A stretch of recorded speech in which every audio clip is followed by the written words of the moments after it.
how's it going? Glad to see y'all. There was another subject that I was going through my notes that somebody had started talking to me about, and I figured it was important enough to go through and say something. And for the person who brought this conversation up, I want to say thank you very much. And this is what I'm going to talk about. The story goes that there was an individual that came to me, and during the week, they were talking about the fact that they were having what you could understand is symptoms of BPD, the paranoid ideation, these worries that somebody else is going to hurt you, betray you, not be dependable for you, they're not liking you. And the way these things happen is we start in our own mind having these thoughts, and they can branch from a conversation or a text or, from a phone call.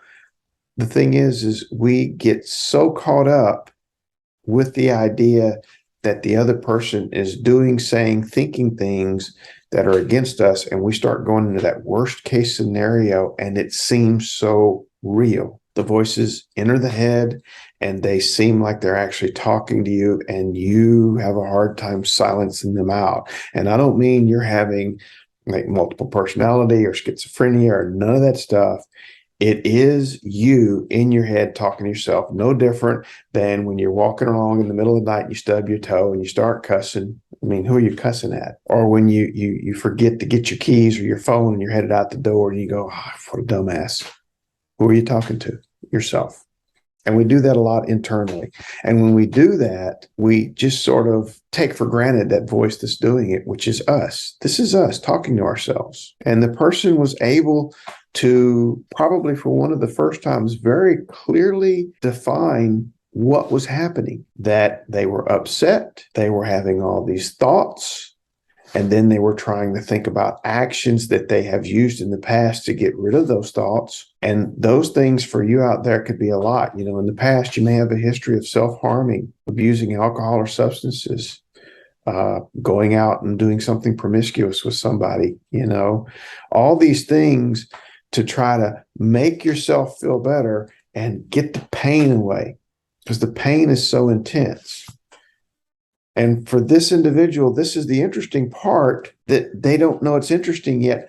They actually knew this was going on. And to me, I'm thinking, kudos, you have moved a step up. To quote Frank Herbert in Dune, knowing where a trap is the first step in evading it. So knowing of the presence of this trap, before this hadn't happened, before it was just like, everything crashed. Go do bad things. Oh, now feel horrible for doing them. Wash, rinse, repeat over and over again through life. We've came to a point where this individual can see there is a problem and know what's going on. Now they know there's a trap, and they know where the trap is. It's in about a 6 to 7 inch zone. It's located between here and here, and it is a trap, one that we pull ourselves into. To me, that's just, people go, well, knowing there's a problem or, knowing what's a problem doesn't always fix it. And I'm like, I agree. But until you know there's a problem, you don't even make the effort to fix it. Some of the Eastern philosophy will say, the idea of suffering is first you realize that there is suffering, and then realizing that there is suffering, you set about looking for a cure. And that's the path. So here we are. You now realize it's not me saying this thing exists. It's not something in a book. It's not something in a movie. It's, your friend. It's not, all those other social media forms that people go through. You're experiencing it, and you are observing yourself doing it. And this observing ego is profound. You see yourself doing it. To me, that is just unbelievable that you have moved to that next step. The problem for most people is that next step is so painful, because before you may have known that you suffered, you didn't know there was a problem, and you was very much able to scream and rage and work real hard towards putting your problems out there instead of realizing, here's your problems. Now that you know where they're at and you know that you have them, you can set about the path of finding a way to change them. That change comes through lots of ways. Some of it is self-calming and self-soothing, finding a way without doing something damaging. See, here's fighting off that impulsive urge to go out and do something self-damaging that gives you temporary relief, but yay, feels good down the road for a minute, and oh no, now it crashed. Because a lot of times the new girlfriend, the new boyfriend, the all weekend binge, the whatever it is that you're doing to fill that hole will stave off a little bit of the pain for a little while. The thing is, you're going to have to endure some of that pain in order to get through to a better way of dealing with it.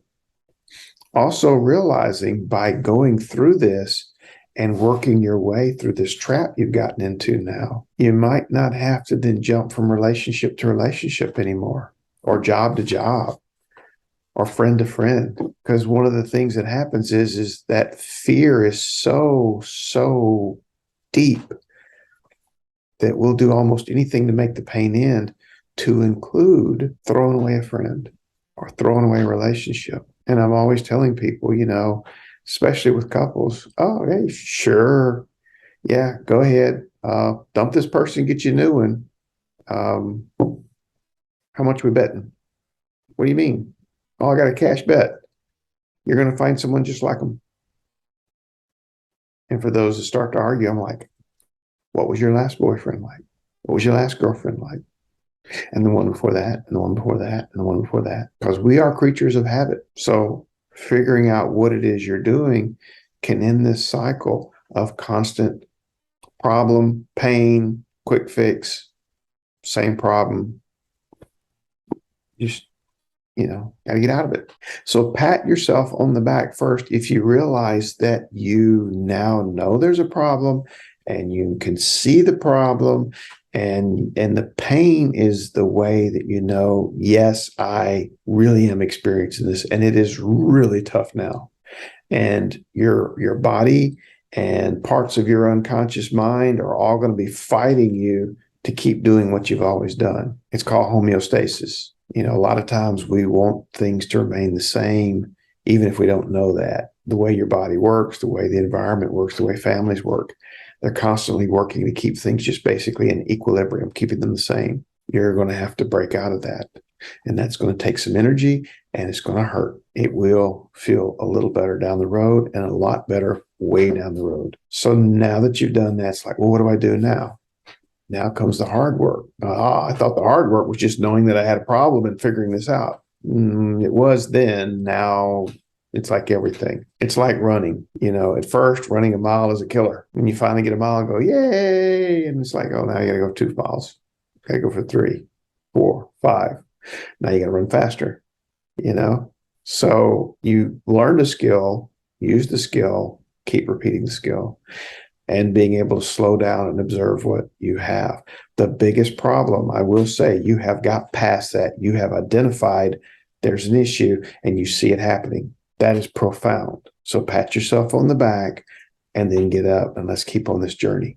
Because the next step is to now go, okay, I realized I've done it, so I'm not going to do all these things because these are self-damaging. I'm going to work to fix the problem in a good way. I'm going to sit and work through it. I'm going to make the phone calls I need to. I'm going to find some friends and hang out until the worst part of this pain goes by. I'm going to do some of the things that are therapy work, either artwork, drawing, coloring, reading, going to the gym, doing things that help you physically feel better, that are good for you instead of bad for you, and then doing the things that make you mentally feel better, long-term, not short-term, and working towards those and realizing it's going to hurt, but I'm getting there because you have made such a profound journey just to get to this point. And I'm so proud of those that have stuck it to this point and got here. Don't slow down now.